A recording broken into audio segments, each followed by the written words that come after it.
In this tutorial, I'll show you how to add a like button to your Weebly website. Let's get started. Open your browser and go to weebly.com. Then sign in to your Weebly account.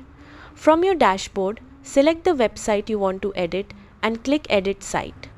Before adding the button to your website, open a new browser tab and visit the website of the like button provider you want to use.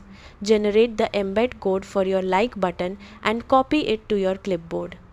Return to the Weebly editor and make sure you're on the Build tab. In the left panel, locate the embed code element. If you don't see it, click Show All Elements. Drag the embed code element onto your page where you want the like button to appear. Click the element, choose Edit Custom HTML and paste the embed code into the editor. Close the editor to preview the button on your page. If needed, reposition the element so it fits your layout, such as below a blog post, beside an image, or in the footer. When everything looks the way you want, click Publish to save your changes and make the like button live on your website. That's how to add a like button to Weebly.